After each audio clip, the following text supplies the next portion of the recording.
In this video, I'm going to be open and honest and speak about some of the things that I struggled with in my own life regarding a escort and massage parlor addiction. The reason why I'm comfortable coming out on the internet and talking about this despite any pushback or judgment people might have while watching this video, I'm doing it because I know that there's millions of men who can relate to my situation and my story and find it extremely valuable.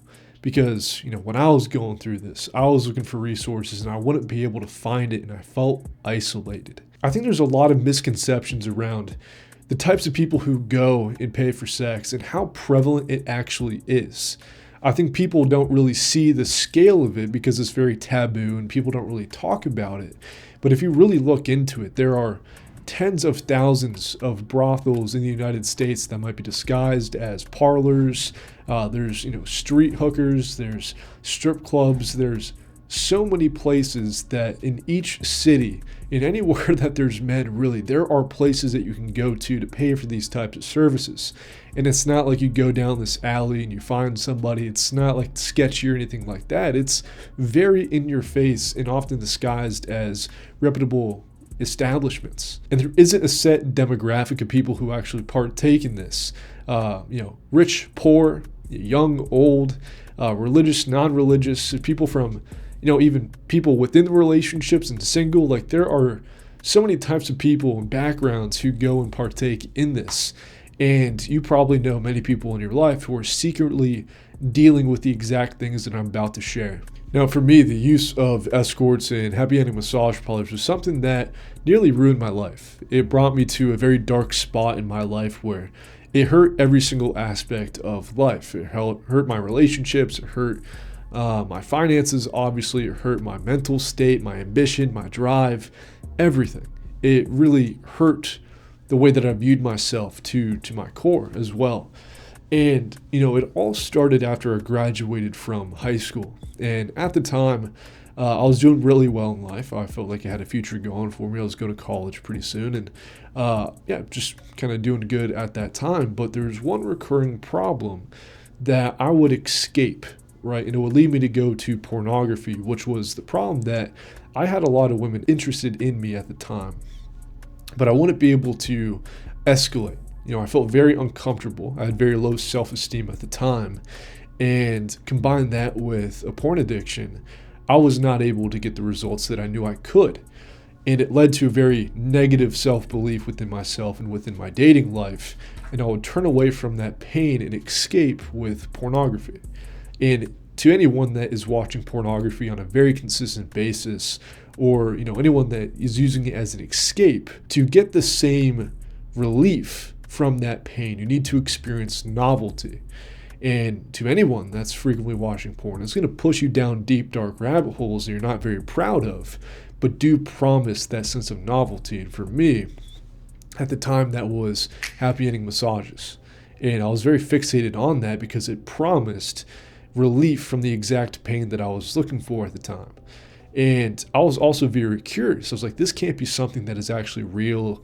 It can't be that predominant. I really didn't understand the actual scale of all of these operations. So leading up to the first time that I actually went to a parlor, I was researching a lot. And, when I was researching, going on these websites, this gave me this very intense sense of pleasure. It was extremely gratifying to the core. It was very exciting. And also, it came from a lot of adrenaline, right? My heart would really start to beat. I knew that this was something that there's risks to and that I probably shouldn't do, especially me being, 18 years old. It made no sense for me. So with all this said, it promised this massive escape, and it got to the point where I wouldn't be able to control it. So to look up these places in my area, I would get into this fixated state. I call it like a trance, where once I fed the urge just a little bit, I wouldn't be able to stop myself. It was like something else took control, that primal part of me. And it even became something more sinister as this really progressed. So I can't control myself. I can't control the urges. I'm seeing the amount of pleasure and escape that I can get by going to a parlor that's in my area, and it leads me to actually go there. And, I find the place, I go to the ATM, I'm driving there, and I get this overwhelming sense of anxiety and fear and adrenaline and excitement. And it's not like you're about to go on a roller coaster where it kind of overwhelmingly seems positive. It was very dark. There's weight to the feeling. I felt something in my core that was very uneasy. It felt evil, felt bad in a sense. But because I was in that trance-like state, I wouldn't be able to pull myself out of it, especially because I was feeling those emotions. So I go into the parlor, I go and act out with the woman there, and it blew my mind in a sense. I was like, I can't believe it was that easy. I can't believe that this is so accessible and that there's actually places like this and how they're not shut down. And I left the place and I felt, a little bit of that post-nut clarity. I felt shame and a little bit of guilt. And I felt very cautious leaving the building, felt guilty. I don't want people to see me. And I drove back home and I remember thinking like, man, there's a part of me, I'll be honest. I was like, man, this is incredible. This is crazy. I can't believe this is actually a real thing. And I was riding that high that I was previously looking for. And it actually got to a point where that same day, the first time that I actually went, I went to a different location that very night that was far off the radar and something that people really wouldn't be able to find unless you're really deep into this. So I went twice in one day for the first time for me doing this. I spent around 500, 600 bucks. I can't remember exactly, but something significant for an 18-year-old, really starting to work for himself for the first time. And, that led to a lot of regret. But at the same time, the door's been opened. My body internally knows the escape and the pleasure that's out there. And I'm not going to be able to deny myself of that, especially if I'm feeling pain or, stress or any negative emotion. It knows that it can get relief through this. So over that summer, I went back probably 10, 15 times to different places. And even outside of that, the sessions that I would have of just researching or calling places or looking around and seeing what's marketed out there, that within itself could be a session where it lasts 3-4 hours because I can't stop myself. And it got to this point where it became, hey, this is a problem if this continues, right? I'm feeling pretty bad about doing this. I remember towards the end of the summer, I counted up, man, I spent $1,500 on this summer. Like, that's a complete waste of money. This is bringing me shame. This is bringing me guilt. After I go and act out, I feel bad. I don't feel like myself. I feel like I need to hide myself from other people. And I feel like I'm living this double life. I feel guilty around loved ones and friends. I can't feed myself. And it takes a couple days for me to feel like myself again. And then when I feel like myself again, I go and act out. I saw the vicious cycle that was going on in my life. And I wanted to stop very early on in it, but I wouldn't be able to pull myself out of it. Partially because I was using willpower, I was using discipline, and that didn't matter because there's deeper underlying issues that were at play. Now, at the end of the summer, I had a near-death experience, and it really made me question everything that I was doing, and it also made me very excited for my new opportunity going out to school. And once I started college, it actually started off great. The first 2 months there was awesome. I was making a lot of friends. I was doing very well for my dating life, extremely well. Everything was just going great, right? I was focused up in classes. It was awesome. And it slowly but surely started to creep back into my life. It started with pornography. Hey, it's fine. It's been a while. It's not a big deal. You're doing good. And that progressed to, looking at places in the area, which I told myself I wasn't going to do. I made promises about that, which led to actually going there. And once that happened, yet again, the door's been opened. And at this time, my word has been broken. I told myself I was not going to go and do it, but I did it. And I'm starting to realize that I have these two separate identities. There's one Josh that is, present 90% of the time. That's good. That's normal. That has good things going for him. I feel good about myself. I feel good about my future in this kind of sort of mindset. But then there's this other side of me that's dark, that's perverted, that's sinister, that does bad things, that, experiences shame, that feels bad about himself, that views the future in a negative light. I think people look at me negatively, in that kind of mindset as well. And these two identities accurately describe my situation, right? I'm acting out on one hand, and on the other side I'm staying clean. But they can't coexist. So every single time I tried to break free, I wasn't able to, because the belief sets that I had through the acting out process of viewing myself in a negative light, viewing women in a negative light, having all these rationalizations, thinking that it's okay and that it's fine, all this other stuff, it self-destructed the results that I was getting that was good. And on the flip side, I couldn't accept just to keep acting out and going to the escorts, going to parlors, and having that be a part of my life, because I knew that it's wrong, it's bad, right? I don't need it. There's better things out there in life. I can achieve so much more than just this. So I also wouldn't settle for these results. And I went back and forth, back and forth, back and forth. And each time that I went back and forth, I would try harder and harder and harder to try to quit, but I wouldn't be able to. And it got to this point where I'm looking at myself, I'm like, man, I'm weak. I can't control myself. Is this the real part of me? Am I this person from now on? Is this the real me? Right? And I'm having these questions, and I'm self-reflecting after I have these relapses, and I'm doing these things that I can't even imagine, that bring me so much shame and guilt, even outside of the things that I've already mentioned. And I'm beating myself up over it, thinking like, man, like, is this going to be the rest of my life? Is this how things are going to be? Because there's no end in sight. I'm trying with every bit of energy that I possibly have to try to resist and fight this monster that's inside of me. But I lose each time. And it brought to, many dark spots in my life where I'm considering, doing things that I probably wouldn't do or shouldn't do. I'm getting flat out depressed and anxious and have a bunch of social anxiety, and it was a rough moment. And it felt like every single night or every other day, I would just feed this dark side of me. And every time I fed it, it became more and more and more of who I was.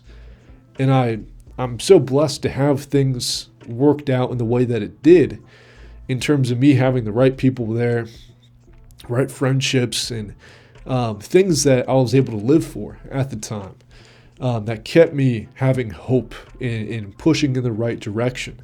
And this is the reality that many guys find themselves in, where they're living this double life. They're doing these things that they feel shameful about, they feel guilty about. They want to stop, but they just can't. And it's a very difficult spot to be in. You feel very alone, and you feel extremely disconnected from other people. To get to a point where you go pay someone to have sex, you have to be disconnected from that person emotionally. And every time you do that, it makes you even more emotionally detached, because it brings shame, it brings guilt. So when you're interacting with people, you feel numb. You don't let yourself get connected to other people, because you believe that if other people saw the real you or knew who you really were, they wouldn't accept you or they wouldn't love you the same way. And that's the sad reality of millions of men who are going out and paying for these services. It's a sad spot to be in, but it's the truth. Now, this is something that I wouldn't wish on anybody, right? This is a very unfortunate thing. It's a sad reality that many guys find themselves in, and there's not a lot of resources. And, at the time, I was going to therapy. I was going to SAA. I was reading books. I was learning. And I still felt like there was something missing, because I understood the problem.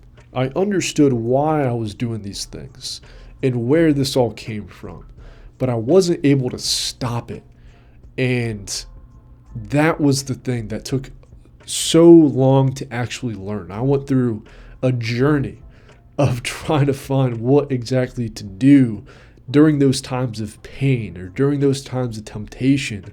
Work on the underlying root issues and start to work on how I viewed myself. And it took me some time to actually break free from this. And it wasn't a straight line. It was learning from the mistakes and trying to find the bottlenecks and make different connections and go through this kind of loop of figuring things out and learning from these setbacks. And I had to learn that these failures weren't failures. They didn't define who I was. It's not an indication of what's to come. It's just a learning moment. And it's hard to view it as just that, because when you're going between these two identities and you don't know who you are, you don't know why you're doing this, you can view the potential that you have in life, but you can see, if this doesn't change who you're going to become, it's hard to actually view it just as data. But through that process, I was able to break free slowly and surely. And it led to actually long-term results this time. For a while, I was going up and down. I would stay clean for a month. I would go and binge out. I would stay clean for 2 months. I would go binge out for 3 months, right? It was a very, up and down type of recovery. And it got to a point where when I started to change inside out and learn how to, in the moment, deal with pain and deal with temptations and deal with this kind of identity thing, that's what actually led me to see long-term results. And once I started to see real changes in the way that I was treating myself, talking to myself, the real way that I was able to be hopeful for the future, that's the thing that really allowed for me to see long-term results, because I wasn't using willpower. I wasn't using discipline anymore. And I'm happy to be in this spot now. It took a lot from me. It was a very expensive lesson to learn, but I can say with confidence that going through this made me a better man, right? If I didn't go through these challenges, if I didn't go through these struggles, I would have missed out on countless of, opportunities to truly grow as a man. And these are things that are going to, stay with me for a long time now. Right now, I'm in a spot where I can use that sexual energy for my purpose, for things that I care about. I can start to, focus on what's good and what's pure, and I have a positive self-image. Like, these are things that not just allow me to get back to where I was once I broke free, but these are the lessons that allow me to get to a new place, a new, better life.